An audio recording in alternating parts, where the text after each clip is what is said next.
Someone once said, "It is greed to do all the talking, but not want to listen at all." Agreed. This is the Black Bible.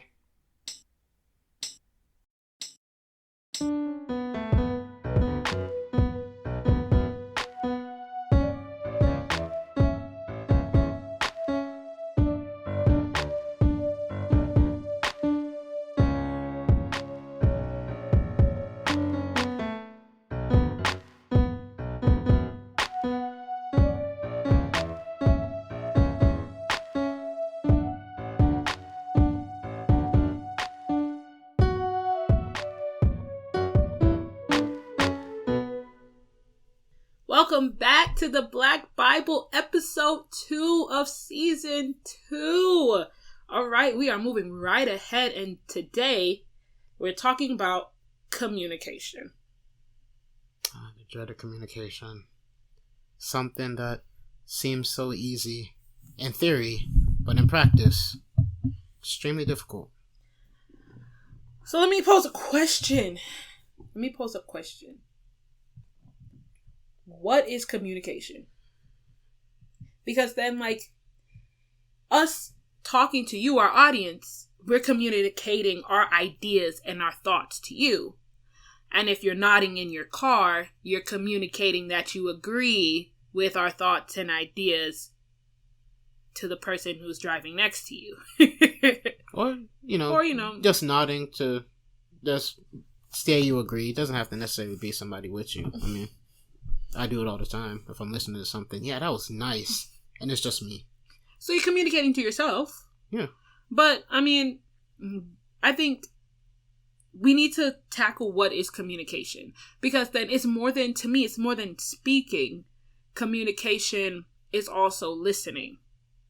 So I think, at least my definition of communication is kind of sort of, and it's going to may seem redundant, almost like, well, I hope redundant is the word, almost like an open dialogue. Mm-hmm. To whereas that if you talk, I listen. Mm-hmm. And if I talk, I hope that you're listening also. Or in this case, you're listening. As to whereas that if, I don't want to get too deep into it too early, but if we're talking, we're both talking and listening. We're not talking over each other. We're not talking. One of us isn't talking and the other one is kind of just like in their own world, staring off into space.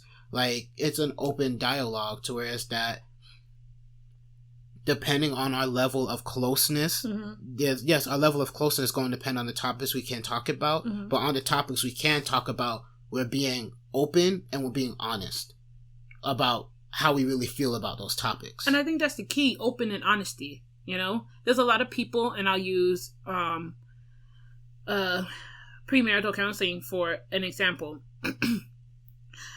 Our parents who are pastors say the only way premarital counseling is going to work is if those who are in counseling are open and honest with each other.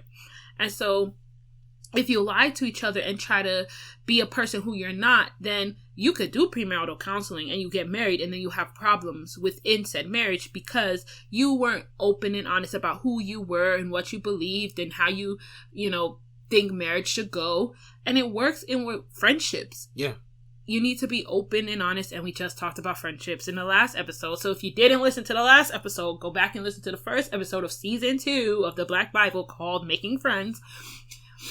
Shameless plug. But you need to be open and honest with your friends about the topics that you agree or disagree on, or you talk about.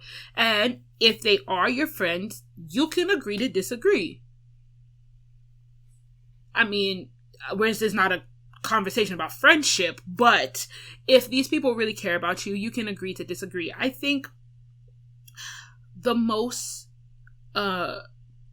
difficult relationship in which communication occurs, and I'm going to say this and people are going to say, nah, it's most definitely marriage, but communicating as a child to a parent, especially once you are of age. Yeah. And I'm going to even redact that statement. It's just basically communicating child to parent. I think that is one of the most, at least for us, because we're not parents, one of the most difficult things to do is communicate to your parent about you, the child. Yeah, for sure. Especially if you're in that Caribbean, African, Black, really don't want to, that I don't take disrespect type of familial Spirit? unit. Oh, unit. Yeah.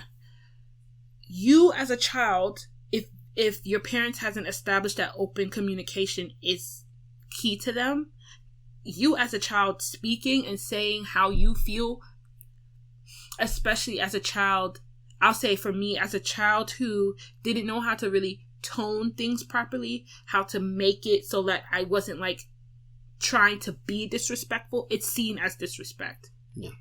And I think that's the hardest thing, because as a child, it doesn't matter if you're 10 or 20, and as a child in that sphere, it's like, oh, you're not going to disrespect me because I'm your parent. And I think it gets to a certain place, and a part of a child to parent is kind of sort of in that same sphere too. But I think it kind of sort of gets to a certain place to where relationships to where you feel like you can't communicate is the most difficult. And let me explain what I mean, right? So you have your relationships to where you can be open and honest. Like you can pretty much say almost anything, and you guys, whoever you're with, can have an open and honest dialogue.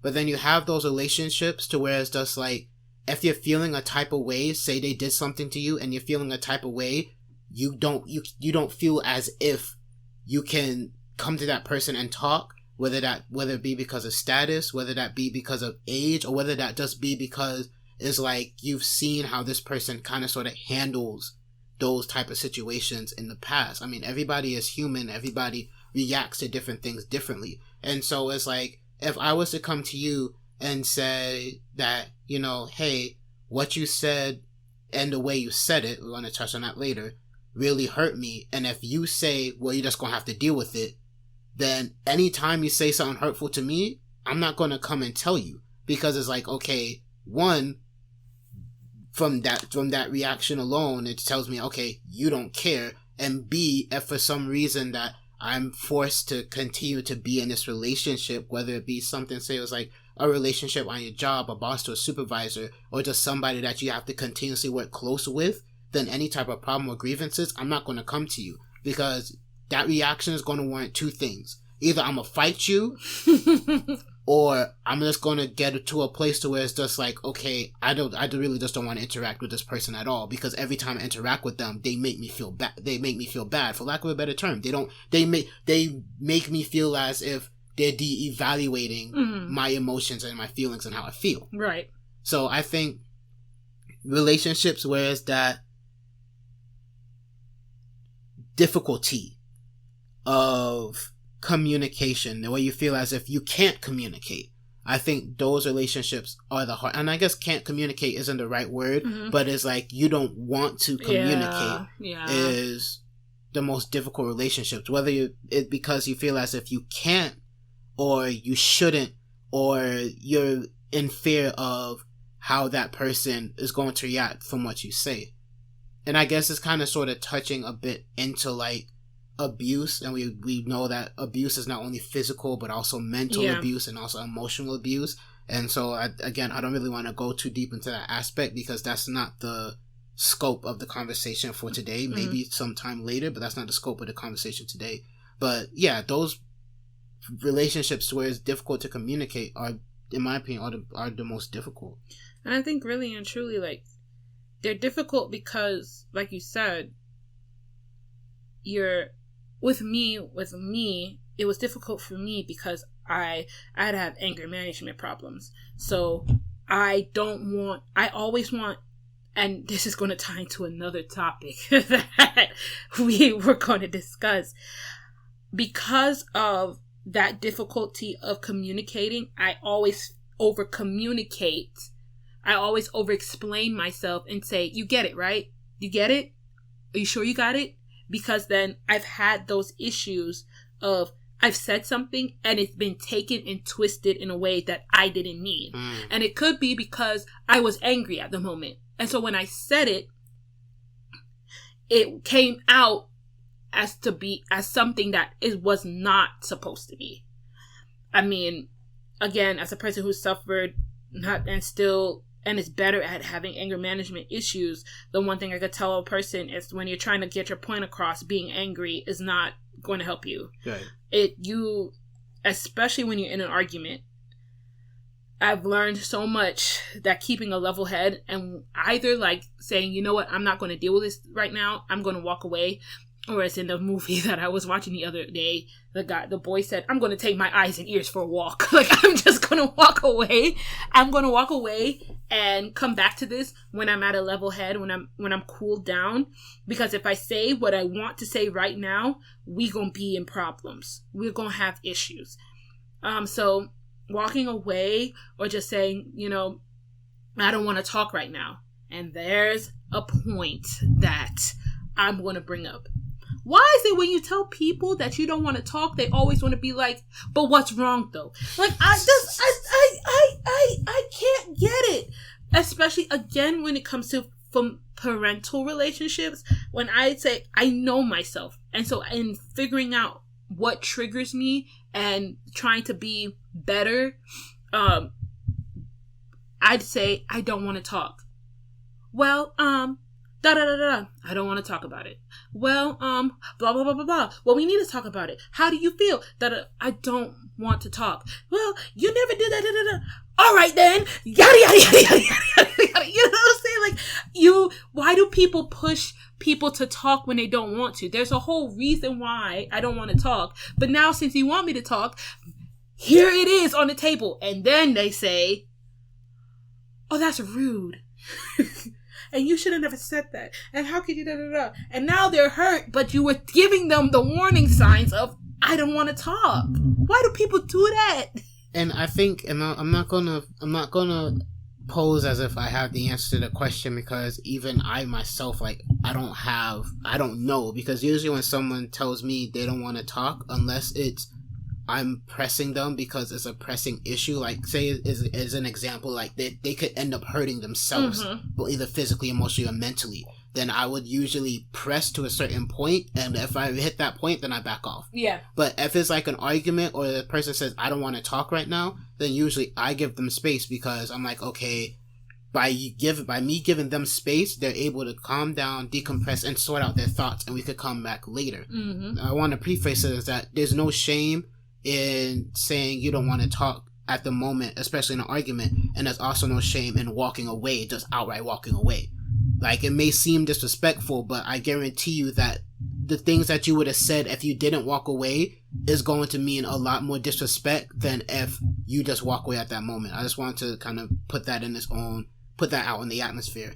And so I think part of the reason is probably some people are just natural antagonizers, in that, and they don't, and whether they know it or they don't know it is a question for them. But some people is just naturally like, okay, especially if they feel as if you've wronged them, you're getting ready to wrong them, then it's like they're antagonizing you. It's like, okay, I don't want to talk. Why not? Let's talk about it. X, Y, Z, A, B, C. That, like, they're goading you into talking, and sometimes, and I want to bring up a different situation where being kind of antagonistic strangely worked out. But and I think that's one of the things, people are naturally antagonistic. And I think other times it's their care that is overshadowed by the situation. Because they say, okay, especially they say, okay, but we have to talk about it. They're saying like, okay, we have to address this, because if we don't address this, then our relationship is going to be strained in some way. Or if we don't address this, then it's possible we will never address this. Now, granted, that doesn't really give them the reason to kind of sort of just put aside your request not to talk. But sometimes it's that care overshadowed by that, is overshadowed by the situation. And so going back to being antagonistic, I remember it was high school, and it was me, my friend at the time, me and my 3 friends. We're going to name them friends A, B, and C. I'm not going to use letters because, as Susie would say, y'all are ninjas, and if y'all know me, y'all figure it out. But we're going to use A, B, and C. So me and friend A were kind of sort of mediators between friend B and friend C. Friend C had a problem with friend B. I'm not going into the issue. And so we all went to the library and we sat down and we talked. And so friend C, I know friend C, and like me and her has talked about this situation repeatedly. So I know her stance, but when talking to friend B, she was kind of sort of just like, kind of like sitting back. She was kind of reserved in what she was saying. And so I played the devil's advocate. Like I started like, when she would say, oh, this is how I felt. For example, when she would say, oh, this is how I felt, I say, go deeper. Tell more. And then at some point, the conversation is that she finally revealed how she truly felt about friend B, and she got up and walked away. Later on, when me and her were talking, me and friend C was talking, she was like, I know what you were doing.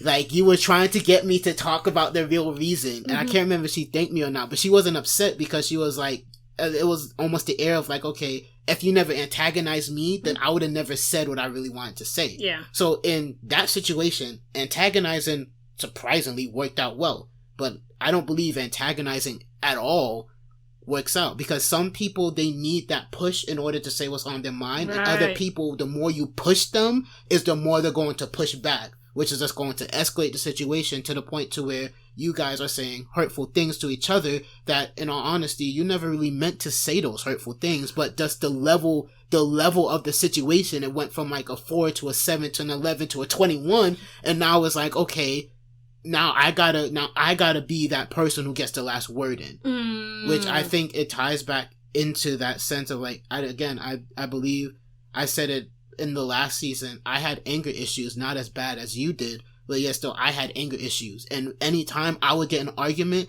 that was my mindset. Yeah, I have to get the last word. Yeah, and so I think that's why people do that. But it's crazy that you mentioned that you over communicate. I'm the opposite. Like, especially in a situation, I under communicate. Like, and you can ask almost anybody in my close circle of friends. I would have a situation and I would feel somebody would do something, I'll feel some type of way, and they wouldn't know for months, because in terms of like mental space, I'm always in the space of that. I honestly, on top of the myriad of other things I'm sorting out, I don't want to be a burden. Oh, this is just me. Oh, it's just how I feel, and how I feel in the grand scheme of things doesn't really matter. So I'm just going to go and I'm just going to sit on it, and I'm just going to sweep it under the rug.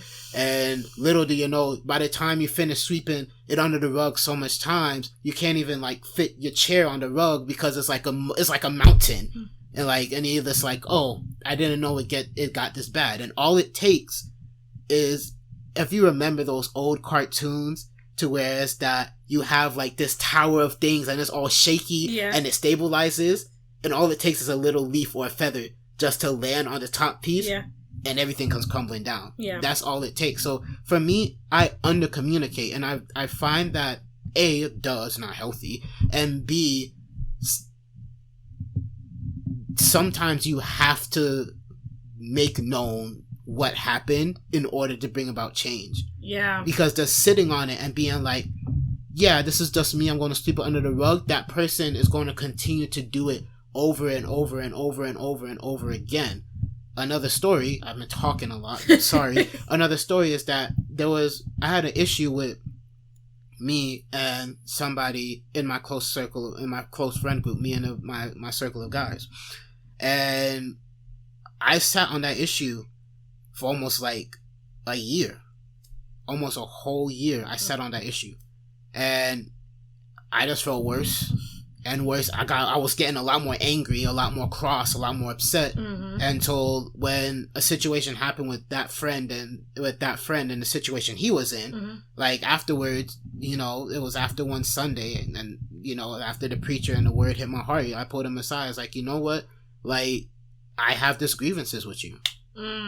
And once I got my grievances out, I felt a lot better. So in terms of under communication, communicating, because like you say, you over communicate. In terms of under communication, is kind of sort of getting past that notion of, I don't want to be a bother, I don't want to be a burden, and how I feel doesn't matter. Is getting past that, because you're not going to be a bother, you're not going to be a burden, and what you feel does matter, because you matter as a person. You matter, and if those people who you're in that relationship in, if they value you, then they matter to you. Yeah. And so I'm pretty sure if they matter to you and you matter to them, I'm sorry, flip that. If you matter to them, then I'm pretty sure they would want to know, like, okay, if I hurt you anyway, tell me, let's rectify this. They don't want any beef that's stirring in the pot for how much months or even years, because it's difficult, because so much situation. I just realized, like, communication, like, looking back on it, so many situations, some that took months, some that literally took, I just resolved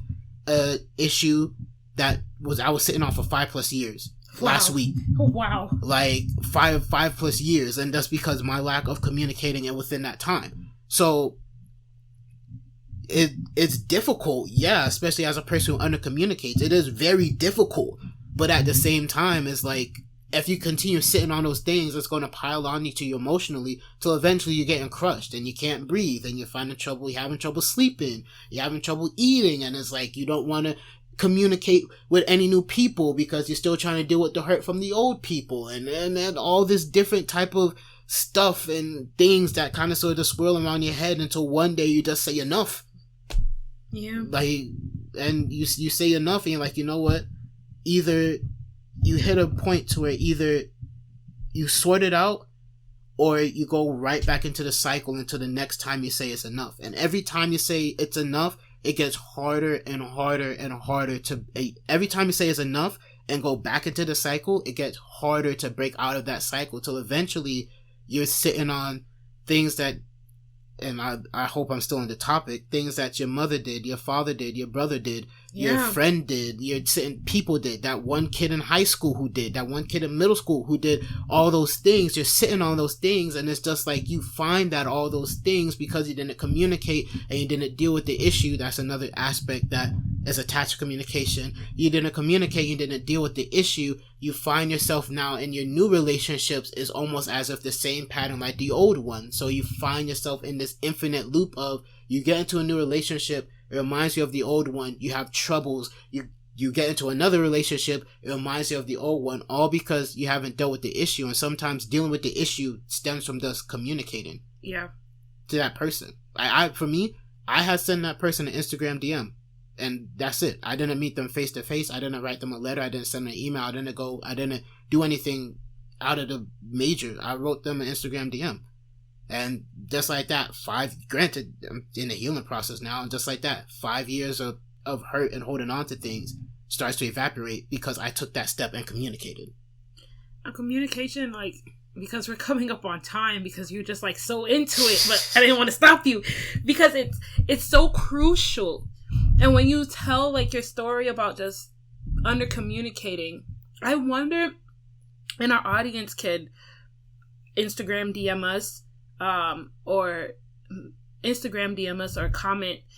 I wonder if it's a guy thing, because as women we are told we're over emotional, right? And we're told, and so it's not womanly to not feel emotions, to not say, like, if you ever see anything with a bunch of women, they're like, and they're arguing, oh, like, yeah, that's just how women are, you know, they're putting it out there. We are told, or like shown, that as a woman, like, you can put how you feel out there and it'd be fine. Whereas men, on the other hand, they don't have that type of example. Right. Not in media, not most dudes, they're just chill. Oh, you got a problem? Yeah. We cool? We cool. You know what I'm saying? Like, it's I wonder if it's a gender thing. I wonder if there are more guys who were like, yeah, I just sit on it. I don't talk about it. And that will make more sense. That will solve the age-old, I want to talk. Yeah, whatever. Type. You know what I'm saying? Like, it would solve the age-old problem, whereas the wife or the girlfriend or the fiance wants to talk and the husband, fiance, boyfriend doesn't. It will solve that, because then it's how society has taught men about open communication. That, you know, if you're feeling a sort of way, just tough it out. You know, tough it out, sweep it underneath the rug. It's going to correct itself, and it never does. Right. So as we come up on time, you said something that's important, and I want everybody to hear this. You matter.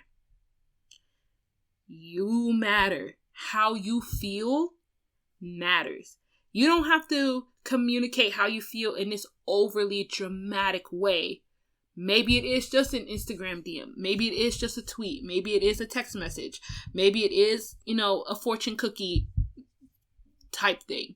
You don't have to do it in an overly overt way, but you need to know, our audience need to know, here it is, another Fired Chai Chat moment, that you matter. How you feel matters.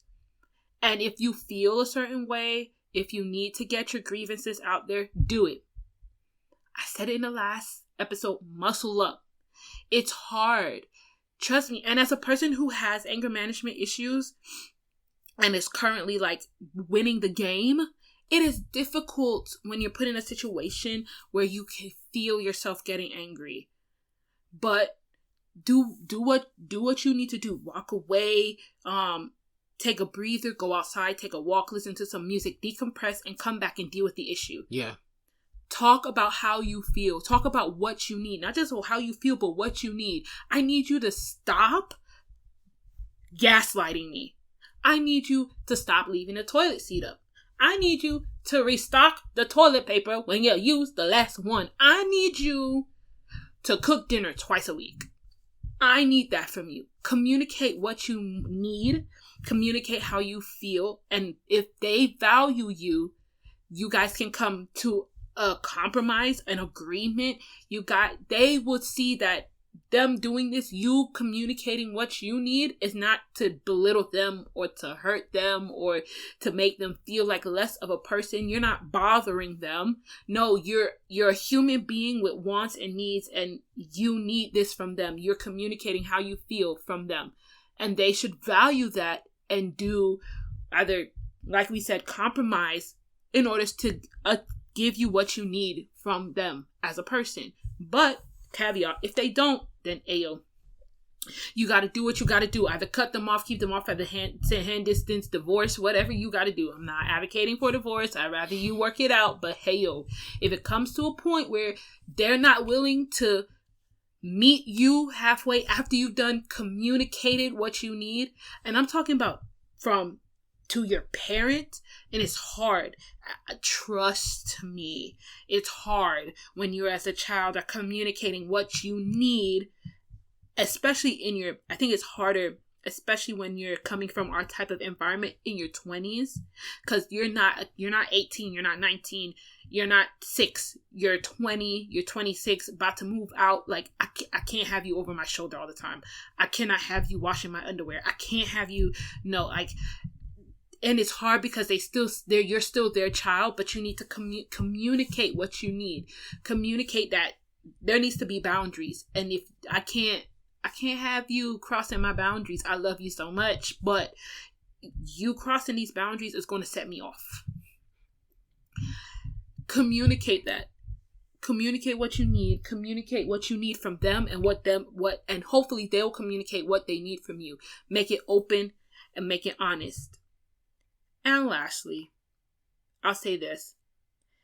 If you are in a situation, and trust me, I see it firsthand, that you feel like you can't communicate, but you need to, therapy is a thing. Especially when it comes to family therapy. I don't care. Your mama could be 60 years old, pushing on 100. And if you as 50 or 30 feel like you can't tell your mom X, Y, and Z, y'all don't have no boundaries, you still feel like you're 4 years old when she talks to you, counseling, therapy. Get somebody to mediate like you did for your friends, so that you are in a space where you feel like you can have open, honest discussion. And if they don't want to do therapy, you just start telling how you feel. Trust me. It's hard and it's difficult and they might get mad, but you need to start saying how you feel. You're an adult with feelings. Even if you're listening to me and you're 16, 15, try to do it in the most respectful way you can. That means don't speak when you're angry. Don't speak when you're irritated. Don't try to communicate when you're annoyed, because all of that, we're talking about tone, how you say it is going to trigger off a parent who is like ours. In that Caribbean type, old school type of parenting, that will trigger them and say, oh, you're being disrespectful. That's not what you want. You want to say how you feel, say what you need in a way that you can have a conversation. And again, if you feel like you can't have a conversation, therapy and journaling, that will get you through a lot. Agreed. But at the end of the day, you matter. How you feel matters. And I want our listeners to know that, I want you, our listeners, to know, again, because I'm talking to you, that you are important in this world. And that your voice should never be silenced because of somebody else's insecurities, or because of your own insecurities, or even because of miscommunication. Don't let your voice be silenced. Let your voice be heard, because you matter. Well, this has been another long episode of the Black Bible. And, hey, connect with us. Connect with us on Instagram, because that's the only way we're connected. We're not TikTok people. I'm so sorry. We're not TikTok people. Not at all. Connect with us on Instagram. I think you can email us. You should be able to email us. Flood our DMs with questions. Let us know your story. Talk to us. And we'll see you next time.